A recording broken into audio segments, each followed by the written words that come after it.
Good morning, everybody. It's Monday, and welcome to Penn Vicarage. Thank you for joining us today as we continue our adventure through the amazing book of Psalms. Hope you had a lovely weekend. Hope you're well and cheerful, and lovely to see you today. Friends, today's psalm is Psalm 96. As we said the other day, we're in a series of psalms now all about the kingship and the rule of God, and Psalm 96 is a classic one of this. So without further ado, Psalm 96 it will be. Oh, sing to the Lord a new song. Sing to the Lord all the earth. Sing to the Lord, bless his name. Tell of his salvation from day to day. Declare his glory among the nations, his marvellous works among all peoples. For great is the Lord and greatly to be praised. He is to be revered above all gods. For all the gods of the peoples are but idols. But the Lord made the heavens. Honour and majesty are before him. Strength and beauty are in his sanctuary. Ascribe to the Lord, O families of the peoples. Ascribe to the Lord glory and strength. Ascribe to the Lord the glory due to his name. Bring an offering and come into his courts. Worship the Lord in holy splendour. Tremble before him, all the earth. Say among the nations, the Lord is king. The world is firmly established. It shall never be moved. He will judge the peoples with equity. Let the let the heavens be glad. Let the earth rejoice. Let the sea roar and all that fills it. Let the field exult and everything in it. And all the trees of the field forest sing for joy. Before the Lord, for he is coming. For he is coming to judge the earth. He will judge the world with righteousness and the peoples with his truth. And this is the word of the Lord. Thanks be to God. Okay, context. I can give you some context on this one actually, because you can find it in 1 Chronicles chapter 16. Here we go. The context is David, King David. Originally it was King Saul. And then Saul fought against the Philistines. Saul basically blotted his copybook and went out of favour and so on. And then Saul was killed. And then David became king. And then David conquered a place called Jerusalem, which he called Jerusalem, or the city of David, the city of Zion, and so on, in 1 Chronicles 16. And in 1 Chronicles 16, I should say, that's when he brought the Ark of the Covenant into Jerusalem for the first time. So picture the scene.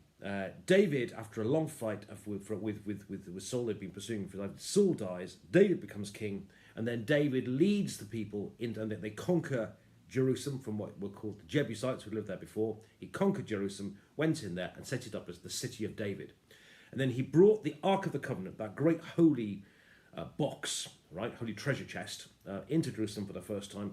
And if you read 1 Chronicles 16, you can find out about it. If you want to read the whole story, 1 Chronicles, the first I wouldn't read the first 10 chapters. It's literally a list, just an entire list of names. You have to be very, very patient to read that one. Just list everyone that came. From chapter 10 onwards, it tells you the story of David entering Jerusalem for the first time and conquering it and bringing the ark and so on. And you hear Psalm 96 quoted almost verbatim in 1 Chronicles and chapter 16. It's like a song of praise, of kingship, of the kingship and the glory of God, as the ark enters Jerusalem for the first time. That's what Psalm 96. You see it, as I say, in 1 Chronicles and chapter 16. There has been some speculation that the Psalm 96 may also be used as some sort of regular enthronement festival, some kind of festival that was had from time to time to celebrate the majesty and the kingship of God. A bit like Ascension Day, we remember the kingship of Jesus. There's some speculation, and it is speculation, that Psalm 96 might have been used for some enthronement festival, a bit like Ascension Day, that kind of thing. But we don't know that for certain. But what we do know is it was certainly used on 1 Chronicles 16 when the ark entered Jerusalem for the first time. That's good. Structure of this psalm. The psalm is in three quite clear sections. There's verse 1 to 6, there's verses 7 to 9, and there's verses 10 to 13. In verses 1 to 6, you have, oh, sing, sing, sing, and then to the Lord, and then there's 6 reasons why you should sing to God. In verses 7, 8, 9, there's ascribe, ascribe, ascribe, and then there's things that you should ascribe to God. And then there's the last 4 verses, which you might call a kind of fanfare of praise. So the first section is sing, sing, sing to the Lord, and why you should sing to the Lord. 7 to 9 is ascribe to the Lord, ascribe to the Lord, ascribe to the Lord, and then what you should ascribe to the Lord. And then verses 10 to 13, some huge, great fanfare of praise to King God, if you like, at the end, the kingship of God. But I want to focus in particular on the first 6 verses, really, about what this tells us about God. So we have, notice verse 1 and 2, we have, oh, sing, and then sing, and then sing. What do we sing? We sing to the Lord a new song. And I think this is something really important, actually. You know, I'm in lots of ways, I'm a traditional person, not traditionalist in my worship. But what it's saying about singing a new song, I think about keeping our faith fresh. God is not just something from the past, some relic of the past, some sort of, just something of our ancestors, actually. God is very much God today, too. And as David entered Jerusalem for the first time, imagine it, God's helped Abraham, Isaac, and Jacob, but now God has helped David to win his city. And so he says, sing to the Lord a new song. So it's about keeping our faith fresh, not just living in the past. But it's good to rejoice in the past, but actually it's about singing a new song. In other words, it's about keeping our faith fresh. That's the good thing. Then in verse 2 he says, sing to the Lord, bless his name, tell of his salvation from day to day. Now, when David, of course, King Saul had been after his blood. I mean, King Saul, as I say, had kind of lost the plot and and turned his back on God and so on and so on. And David, of course, was a godly man, and as a result, Saul was horribly jealous and pursued David for his life, time after time after time. And David could have killed him, but didn't. But Saul pursued it, and in the end, of course, Saul dies in battle. And in lots of ways, David is then saved from that. David, so he really can sing out God's salvation, that God has saved him from the clutches of Saul and Saul's men, if you like. So he talks about tell of his salvation and we should also sing today of the salvation that we have in Jesus, what Jesus has, and remember what Jesus has saved us from. Then in verse 3, declares God among the nations, his marvellous works among all peoples. Again, the great things that God has done. So remember God, what God has saved us from. Also, we'll remember the great things that God has done. So know the stories of the Bible.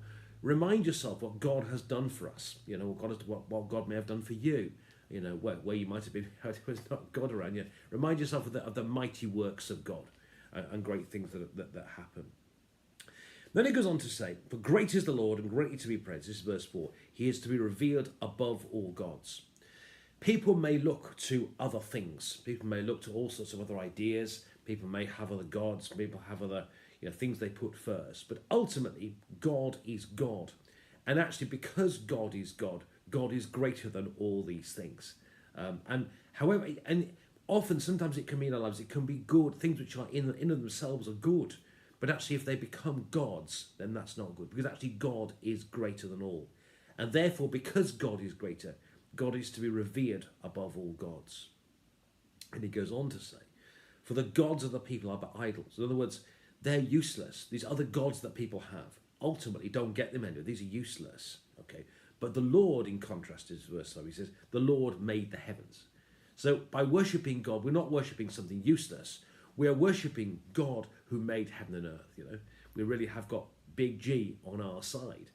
We are worshipping not some useless thing, some useless idea or concept or idea, but instead we are worshipping God who made the world. It doesn't get much greater than that. Then he goes on to say in verse 6, honour and majesty before him, strength and beauty are in his sanctuary. A sanctuary is the place where we can, as I said the other day, in the midst of a desert, it's like a garden in the desert, like a walled garden in the desert. And it's a place where you can find peace, where you can find, where it's just a lovely place to be in the midst of the desert. And what he's saying here is, in God's sanctuary, where God is, there can be found strength and beauty. And you and I can enter into the sanctuary of God. We have access to God's presence. And because in God's presence are strength, there is strength and there is beauty. There is strength, which means that, we often find, when we have difficulties in life, that God gives us strength we didn't realize we ever had, because there's strength in him. And there's also beauty in God. God is inspiring. God makes you want to go, God is awesome, and there is beauty there. And often I look back on my life and the way I've seen God at work in my life and in the church and St. Bart's and Tamworth and St. Anne's and I've seen God at work. And it's such a beautiful thing to see God at work. There is strength and there's beauty in God's sanctuary. The sanctuary being, of course, the place where God is. So that's verses 1. There's a few reasons why we should sing to the Lord, sing to the Lord, sing to the Lord. Then in verses 7 to 9, he goes on to talk about ascribe to the Lord the glory that is due to his name. Worship the Lord in holy splendour. So because things are good, we should ascribe to the God. Give God the credit. Worship God. Worship comes from the word worth-ship. It's about giving someone their worth, and it's about let's give God His worth. It's ascribed to the God. It's ascribed to God, full holy splendour, and let's tremble before Him. And finally, in verses 10 to 14, we have this fanfare of praise. Sing among the nations, the Lord is King. A celebration here, almighty celebration of the almighty power and the rule of God. So, my friends, lovely psalm here about the kingship of God. In verses 1 to 6, we have sing, sing, sing to the Lord, and 6 reasons why we should sing. 7 to 9, because God is so good, ascribe to the Lord, worship Him in true holiness and in splendour. And finally, verses 10 to 14, let's this fanfare of praise that everyone should sing to God because He is King. My friends, hope you find that helpful. God bless you. Have a lovely day.